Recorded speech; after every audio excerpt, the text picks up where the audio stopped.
Good morning সবাইকে। সকালবেলা ঘুম থেকে উঠে প্রতিদিন দেখি যে মা আমার জন্য সব কিছু রেডি করে রেখেছে। ছুটির দিন থাকলেও কি আর অফিস থাকলেই বা কি, ছুটির দিনে সকালবেলা একটু লেট করে ঘুম থেকে উঠি, তারপরে ঘর পরিষ্কার করে সোজা চলে গেলাম হচ্ছে রান্না করতে। আর তার আগে ব্রেকফাস্টও সেরে নিয়েছিলাম। তো মা একটু দই বসিয়েছিল আমার জন্য, সেটা একটু টেস্ট করলাম, খুব টেস্টি হয়েছিল। দেন চলে গেলাম রান্নাঘরটা পরিষ্কার করতে, তারপরে ফ্রিজটাও পরিষ্কার করেছিলাম। আর একটা কথা বলি, সারাদিনের পুরো ব্লগটা আমি কিন্তু আমার ফেসবুক পেজে দিয়ে দিয়েছি, যারা দেখোনি অবশ্যই গিয়ে দেখে নিও। ফেসবুক পেজের লিঙ্কটা আমি এই ভিডিও শেষে দিয়ে দেবো।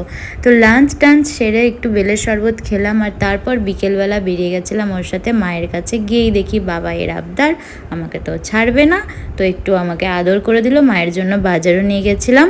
তারপরে মাও আমার জন্য দই বানিয়েছিল, মানে মাও বানাচ্ছে শাশুড়ি বানাচ্ছে, কি আর বলবো। তো মাও সেই দইটাও খেলাম, আর তারপর দুজন মিলে একটু রাজকাচুরি খেতে গেছিলাম। তো এভাবেই কাটলো দিনটা। চলো টাটা, গুড নাইট, দেখা হচ্ছে পরে।